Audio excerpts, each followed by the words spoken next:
morning. Thank you so much for choosing Citizen TV on this 12th day of September 2023, just the day before the first anniversary of President Ruto's inauguration. And of course, so much has gone on, a lot of policy pronouncements, but also a lot of politics within that 1 year, and we'll be looking at that. I have in studio Professor Ekurokot. No, I'm not a professor. Let's not mislead them. Dr. Ekurokot, yes, the party leader of Third Way Alliance Kenya. Thank you so much for making time for us to have this conversation. And of course, we have Demas Kiprono, Deputy Executive Director, ICJ Kenya. Good morning. Thank you for having us. Good to have you here. Yes. And we're still expecting the Deputy Speaker of the National Assembly, that is Gladys Boss. If she makes it here, we'll be sure to bring her on board to have this conversation about Ruto's first year in office. And of course, the papers this morning are talking about, the front page of the Daily Nation is how Raila was caught flat-footed, and the story is continued on page 7 and 8, talking about how court ruling an agent's fiasco caught Azimio flat-footed on the evening of August 8th, just hours before polling stations opened for what would be one of the most fiercely fought presidential elections. A court sitting in Nairobi overturned an earlier decision to compel the electoral agency to use manual registers to identify voters. This late decision and the absolutely unbelievable move by a section of Azimio bigwigs to change party agents at 2 a.m. on election day may have just worked against Mr. Odinga's camp. And then you see a detailed coverage of what that was. And decision that worked against Raila is the story that is on page 8 of the Daily Nation. A year later, it still remains a mystery where Azimio changed its agents hours to the election. And then on the front page of the Standard, the main story is jitters over pace of Ruto-Raila talks with tight deadlines to come up with a report that will inform changes in the country's laws. The speed of talks has leaders raising eyebrows on whether the agenda will be fully discussed and on time to effect changes. And of course, yesterday, the committee met and said they have received several memoranda that will be reviewed before their next meeting next week on Monday. But Dr. let me begin with you. And starting from that point of the conversations going on, the talks that are going on, is it the dialogue? And there has been a bit of contestation coming from the Deputy President and some leaders within Kenya Kwanza saying that they were opposed to these talks, but the President insisted for the peace of the country, but they do not want to see the agenda of auditing the presidential election of 2022. From the start, where do you see these conversations going, and do they stand a chance of helping the country improve the electoral systems? You know, I think the problem I've always had with these talks is that I think it's a waste of our time, waste of resources, but it also in a way confirms that President William Ruto isn't confident that he actually won the election fairly. Because if he really won the election fairly, and I believe he did, why then is he entertaining a conversation with somebody who lost the election? Because if you look at the way the country is being reduced into, it's about Raila Ruto. This country belongs to 50 million Kenyans, more than 50 million Kenyans. We cannot reduce the conversation about our country to be two individuals.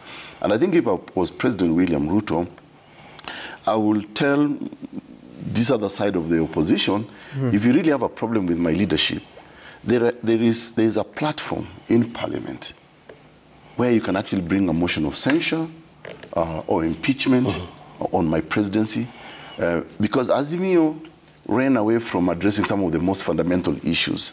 For example, when we were discussing the Finance Bill, Finance Act 2023 now, they walked away. They didn't really debate the bill as is required of them. Instead, they want to take it outside the Parliament to just do politics around it. This will not achieve anything for this country.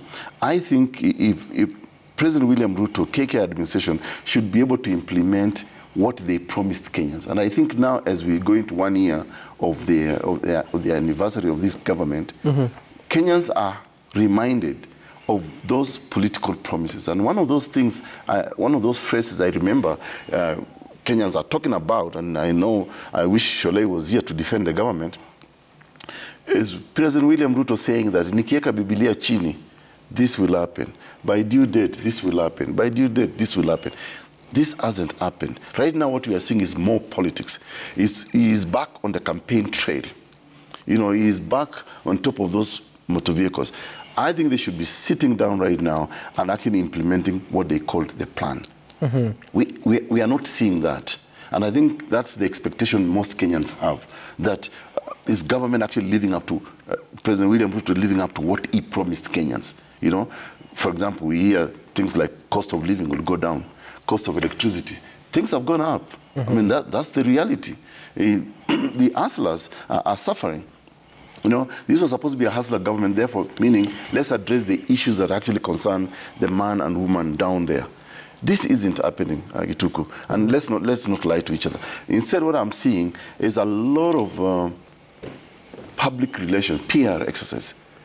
You can see even from ministers, PSS, just go to social media. All they do is post, I met so-and-so, I was in this conference, I was in that and that. That doesn't address the problems of Kenyans.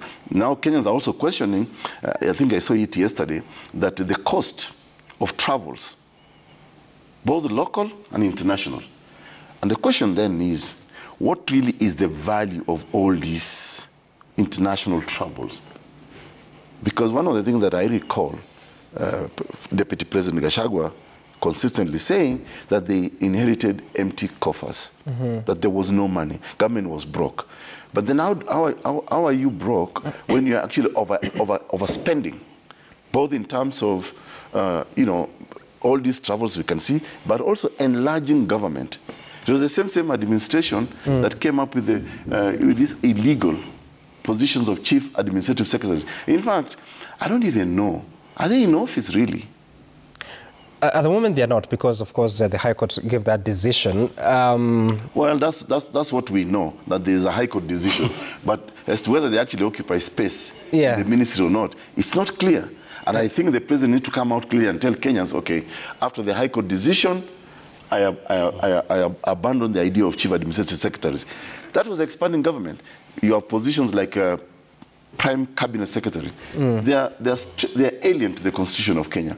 The Article 130 of the Constitution of Kenya defines a cabinet to comprise of the president, deputy president, and cabinet secretaries. Would that inform the decision, I mean, the idea now that is part of the agenda of talks to entrench it into the Constitution, and what would that require? So I mean, it's good you asked that question. So, for example, if you look at some of these, the agenda of these talks, they're trying to justify an illegality. For example, of the position of Prime Cabinet Secretary. Just because an individual has already been appointed into that position unconstitutionally and illegally, so now we are making it part of our national agenda. Why are we personalizing, the governance of this country? And by the way, I think President William Ruto needs to be reminded that power is transient. Look at the way people are treating President Uhuru Kenyatta today. For 10 years, he was all-powerful president. But today, nobody gives a damn about him. I mean, people, he's even worried about him. So I think President William Ruto needs to learn from... Okay.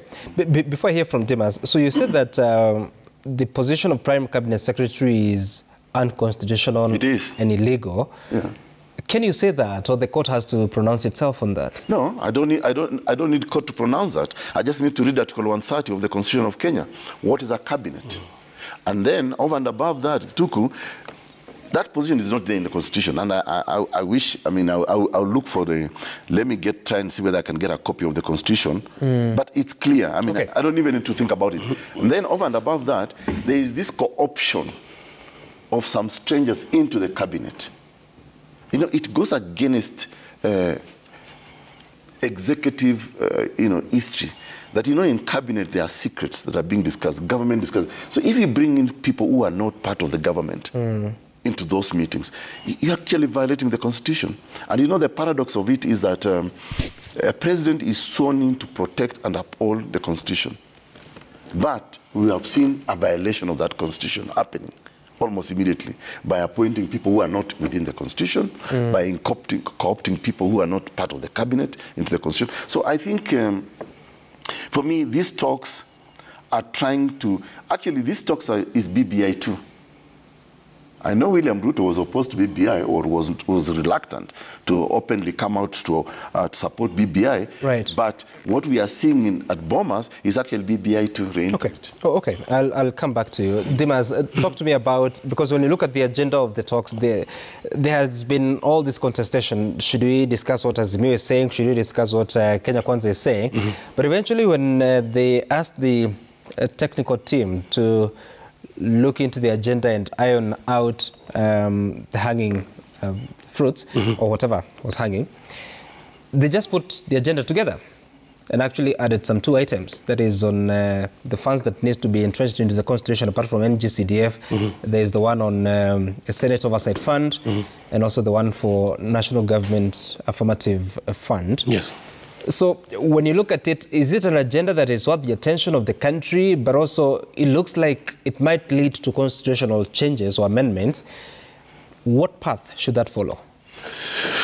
First of all, when you see politicians sitting down to decide what constitutional amendments to make, be very afraid because as Daktari has said, this appears to be a reincarnation of BBI. But then when you see purported constitutional changes, remind yourself of Article 255 of the Constitution that actually has tried to protect certain fundamental things under our Constitution. It talks about any amendment that touches on the function of the president, touches on functions of parliament, of constitutional commissions, have to go through a referendum. That is number one. But ask yourself, how do you entrench NCDF into the Constitution? How do you make MPs managers of funds, yet they're supposed to be legislating? That's number one. Number two is when you create NCDF, you are creating another level of governance that is outside the counties and outside the executive. So these are very fundamental changes that I would think they are repeating the mistakes that the BBI process seems to have brought forward. But I also see an attempted legitimization of this process because they've asked Kenyans to give views. But this really is a political agenda, and it will not really cure our political bad manners. Right. Because clearly we have a constitution that some people have decided that they really do not want to implement fully. And so this is a way of circumventing and perhaps ensuring that the political interests are king. Because you remember the cost of living was removed from the agenda. Yet it was the reason why people were in the streets, apparently. Yes? No, I think it's still there. Still there. Let me just look at it. It is still there. Yeah. It's still there, but you see, Gituku, discussing, sorry, Wakili, not to cut you short. The cost of living cannot be brought about by people just sitting on a round table. Yes. A lot of things that actually needs to happen to improve the lives of Kenyans can take both administrative and policy measures. And I think this is where we should be focusing on. What policy measures or administrative measures is the government taking into place, for example, to address the issue of cost of living? You know, there's a lot of lies about the fact that, we are going to have a bumper harvest. As if that's the only... and this bumper harvest is only focusing on areas where people can actually farm. What about us people from the northern part of Kenya? What policy measures are you taking, for example, to improve our economies in the northern part of Kenya? Say pastoralism, for example, as a livelihood. So we are not seeing that being discussed. We're just talking about bumper harvest, as if everybody in this country actually can enjoy a bumper harvest. And in addition, if you follow the reports by the Auditor General, you realize that corruption is really why Kenya is struggling. Corruption it rottens everything. Yeah? And is it this week or last week where the Chief of Staff said that corruption has become sort of an industry within itself? But this issue is not part of the agenda. Right. And Murkomen himself... Just hold on. I was just looking at the agenda. The first one is outstanding constitutional matters, and Part A is Article 43 of the Constitution, the cost of living and related issues. Of course, it's not defined beyond that. But there's something you pointed out, Yes. that if you're touching on the functions of the president, you require to go to a referendum. Yes. And I'm looking at... Basically, the structure of governance. The structure of governance. Yes. I'm looking at the office of the Prime Cabinet Secretary. That is where the PCS, that is Musalia Mudavadi, sits. And you have the key roles assisting the president and the deputy in the coordination and supervision of government ministries and state departments. So does that assisting the president touch on the functions of the president, or... Basically, that is alien to the Constitution. Yes. Someone, if I play devil's advocate, they can argue that they are trying to organize themselves. But, I mean, how can you do that in an official manner, right? Because even in the last government, you saw that other cabinet secretaries were given sort of more responsibilities to prefect over others. But these things are alien to the Constitution. And you know, there is also another lie that is not being said. You know, you hear people say that, oh, Musalia Mudavadi is number 3, you know, in terms of pecking orders. It's a lie. The president is number 1, deputy president, and then the speaker of the National Assembly. Those are the pecking orders in our constitution. So now we are creating this monster, this mongrel called Prime Cabinet Secretary, and we are not personalizing this. We're just saying, listen, why don't we follow our constitution? You know, this is what the Constitution... Say, for example, we don't need to create... Those functions are actually sort of a reward to an individual. But if you look at the Constitution very clearly, the duties of the powers of the president and that of the deputy president, it is exactly what they are describing Musalia Mudavadi as. Right. Rigathi Gachagua is actually the principal assistant to the president. You know, and some of these things can be done administratively. You don't have to try and now justify a position constitutionally. That is a violation. It goes against the spirit of the Constitution. It goes against the will of the people of Kenya. Because that's what the people of Kenya wanted, that we want a constitution where A, B, C, D happens. But today, the political talks at Bomas, and what they are trying to do is to try and, you know, justify with this memoranda. And by the court of law, our judiciary has since made a determinate decision that if you're talking about public participation, public participation must be meaningful. Those are the words used by the judiciary in many of the decisions. It must be meaningful. Meaning, really, there has to be some substance as to whether actually you have consulted the public. Not this ceremonial thing, or send a memoranda and that. That isn't. If we truly wanted to see Kenyans debate, I have argued in many other fora that we can even borrow from a country like South Sudan. South Sudan, after the 2016 war, went into what they call the national dialogue, you know, and they went around the country actually asking South Sudanese, what exactly do you actually want going forward? And that was a very robust conversation in South Sudan. So today, you know, KK administration is actually taking itself back to 2022. Instead of actually administering and governing this country, they are allowing themselves, and you can also see from the opposition side, they are also failing, because what motion today can you actually say has been brought on the floor of Parliament by the opposition? What motion? You know, you don't see any motion, you don't see any debates happening in Parliament. Yet that is the forum within which actually they should be able to debate matters national. Instead, what we are seeing, we are being treated as sideshows. When Professor Tom Ojenda, Karoli Omondi, and are debating the Finance Act or supporting it, they are being punished by their political party. But it's okay for the leader, the so-called leader of opposition. And by the way, we need to correct certain misnomers in this country. The official leader of opposition in this country is Opio Andai. That is the leader of minority in Parliament. And that is the official leader of opposition. And that's what was intended in the Constitution. So I still want to throw this back to Kenyans. Can we move away from personalities? Who is Raila Odinga? Yes, he's the party leader of ODM. But why are we reducing our country to Ruto, Raila talk? Okay. Yeah? Let's take a short break. When you come back, we'll continue with this, but also looking into what that 1 year has meant for the country under President William Ruto. Stay tuned.